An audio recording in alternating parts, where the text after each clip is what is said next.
I'm Jenny Yukich-Gardenhire with the Las Vegas Sin, and I'm doing an interview with Chris Oley of ITN Magazine, because if you're not in the now, you're in the nothing. Hi, this is Chris Oley with In the Now magazine, and I'm here in Wichita, Kansas, in Old Town, with the sexy, know how to hit 'em football player from the Las Vegas Sin, Jenny Yukich-Gardenhire. Hello. And she's here doing an interview in her hometown, and we're going to find out a little bit about her right now in this interview.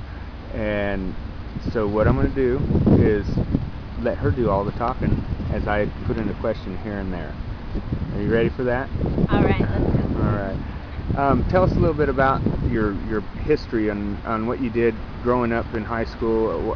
What were you always sports minded, or were you more into music? Or Sports were always my passion. I started playing soccer when I was just a little girl. I played that all the way up from elementary, middle school, high school, and I also played in college 2 years at Hutchinson Community College. Also in middle school and high school, I did cross country, track, basketball. So I've always been involved in sports some way or another. Every season, fall, winter, spring, summer. Okay. What high school did you go to here in Wichita? Wichita Southeast. Southeast. You got a shout out for your people in the Southeast? Go Buffaloes. All right.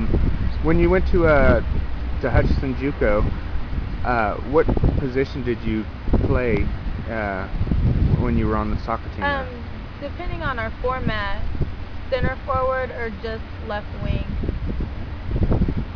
And what brought you to the LFL, or the Lingerie Football League? In 2009, I had seen online that they were holding tryouts out in Denver, Colorado for the Denver Dream, and I've always wanted to play football. I've always been a contact kind of girl, so when I seen that and I was like, full contact football for women, I was like, I have to do this. So I went out, I tried out for the team, I made it, and everything was great.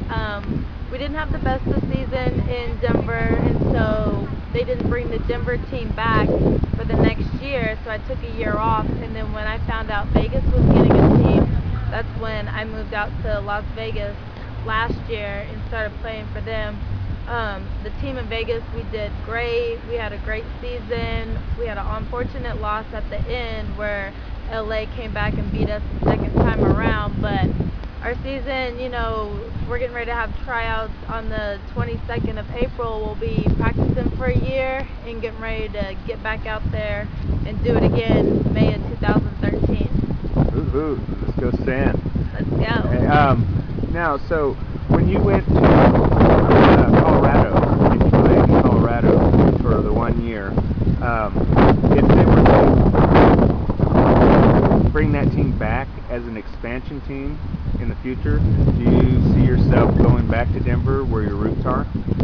No, because I love it out in Vegas. Vegas is more of my scene, the city itself. There's so much to do out there, and it's a great place to live because everybody comes to visit me. I mean, there's always people in town, so I'm never bored. There's always something to do, and then just the camaraderie of me and my teammates. We do well together. Like, we were a first-year team. Most of the girls had never played football before, and for us to do as well as we did, I know we can do even better for our seasons to come. Yeah, I was following your season, and you guys went undefeated all the way through the regular season, capitalizing the end of the season matchup with the 2 times defending LA Temptation. Yeah. And that was a heck of a feat, because what that did was that put you back into the playoffs, giving them their only loss. Only loss, I believe. Yeah, we were the first team to beat LA in their past 3 seasons, I believe. So it was a pretty big deal for us to be the only team that had beat them. And then it was an unfortunate loss when they came back and beat us in the playoffs. So it crushed us a little bit, but we're ready. We're going to improve on everything we learned last year and bring it back. Now, tell me a little bit about your coaches and that. What's the names of your offensive coordinators and your head coach and? Our head coach is Dion Lee. He has just been released though from the Las Vegas Sun. He was a great coach. We loved him. He taught us a lot about football. I learned more from him this past season than I learned from any of the coaches I had in Denver. He's been coaching women for 7-8 years, plus he's done all kinds of coaching for little league boys and men and all that. So we just learned a lot. He knows a lot about the game, and it's sad that he's not going to be with us in these upcoming seasons, but we're going to take what we learned from him and then what we learned from the new coach and hopefully have a better season. Very well. Now, with the status of being an amateur athlete and for the female athletes of the LFL, I know there's a lot of controversy and a lot of uproar about equipment that you have to wear, which is very minimal due to the fact that of it being the lingerie football league, where you're wearing the lingerie. But as far as your helmets, you guys have been using hockey helmets, I believe, and we use hockey helmets, and then we have shoulder pads, and then our elbow pads and knee pads as well. And then, but they, being an amateur, there's no unionization of the players, and you guys don't get paid, you know. We right? do not get paid anymore. When I was in Denver, yes, I was a paid athlete through the Denver team. In Vegas, no, we don't get paid anymore. They took that away from us. But a lot of us girls, we don't do it for the money. We do it because we simply love to play. And there's not a whole lot for women after college, sports-wise. So it gives us a chance to get out there, be seen, and keep active. Yeah, very well said. I know that up in Canada, they had a big uproar I was following in Toronto, where some of the players walked out because they couldn't get that status and injuries, and that was one thing that they really were trying to push. Are they looking at getting any type of insurance coverage for you guys? We've always had insurance coverage. It's offered through the league, so we've always had insurance. Anytime any of us girls get injured, all we have to do is report it to our coach, our trainer, or the league officials themselves, and I mean, they're pretty quick to get us whatever medical responses that we need. So I've never had any issues with the equipment or not getting medical attention when I needed it. Mm-hmm. Very good. That answers a lot of questions, and I'm glad that we heard it straight from you and not through the grapevine like you get on the internet. Yeah, and there's a lot of rumors out there. Most of us girls, we try to stay out of what's in the news and the publicity of the league as far as the controversy goes, just because we're in season. Like, we're busy studying film, we're training, practicing, we're doing events, charity events, stuff like that to promote ourselves as athletes and to get people to come out and watch our games. So all the negative controversy, we don't pay attention to it. We're too busy trying to focus on being the champions at the end of the year. So there's no lockouts in the near future in the LFL, right? Very good. So that's a plus. That's another reason to watch the LFL. Now, what was your reaction when you first saw the uniforms that you had to wear in the LFL? I thought they were cute. I mean, I was like, looks like fun. Okay. Now, so to progress on that note, what do you think about the naysayers out there in the public that just say that it's just to show off? The LFL is there just to show off and exploit women, and that you guys aren't athletes.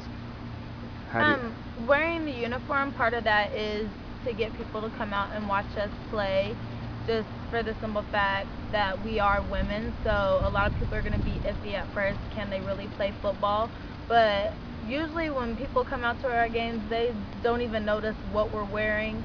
They're saying those girls can really play. They can hit, they can catch, they can throw. I mean, it's real football. As far as the uniform goes, being too sexy, you have track runners that wear something similar, swimmers, volleyball players. So our uniform can be compared to that. It's not lingerie. They're short shorts and a sports bra. And so a lot of women work out in that as well. So us playing in it shouldn't be any different than the average woman going to the gym and working out in something similar. Very well. So for all the new fans to the LFL, so that they can spot you on the field easier, tell us your jersey number, what positions you play, and what you would like, where you would like to go with the LFL. I'm number 15 for the Las Vegas Sin.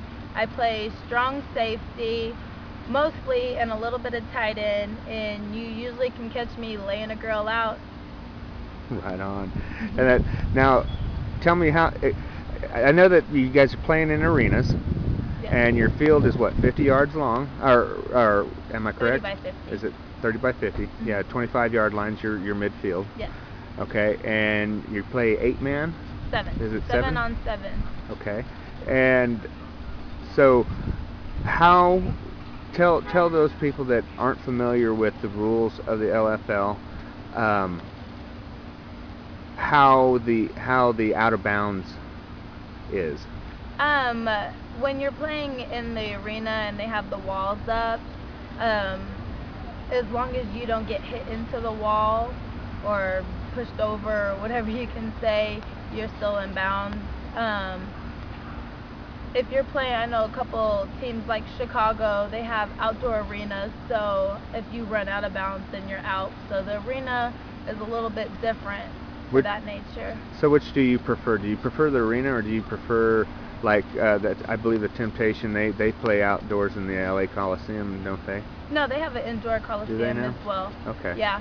It doesn't make any difference to me. I played both outdoor and indoor soccer, and both are similar games, but they're also a little bit different as well. So playing in an arena for football or an outdoor field for football, I don't really see the difference too much. Just get out there and play and try to lay somebody out. How many notches do you have in your belt on layouts? I have quite a few. A lot of them unrecorded, but I think the league has me at 9 or 10. 9 or 10, very good for the season? For the season, for this past season, yes. Right on. And that's unassisted, correct? Yes, unassisted. All right. Any interceptions? No. Next year, right? Next year. All right. Well, I think that pretty much sums it up for this interview that we had, and I really am glad that you took the time out to get to know Thank the you people, for having me. the people of In the Now magazine, and beautiful day out here in Old Chicago. You got to experience your thunderstorm that you don't get very often out there. Yes, I was pretty excited to come back to town and see a rainstorm. It rains in Vegas, but it's not like the classic thunderstorms you get here in Kansas. Right, or the tornadoes, right? Exactly. You get dust devils, huh? Yeah, I usually sleep all day, so I don't even notice those. All right. For the people that don't know, that you just got some new ink, and that we have a lot of fans out there that love Ladies in Ink. I'd like to know if you wouldn't mind showing your new ink and tell us who did that and where you might have gotten it from.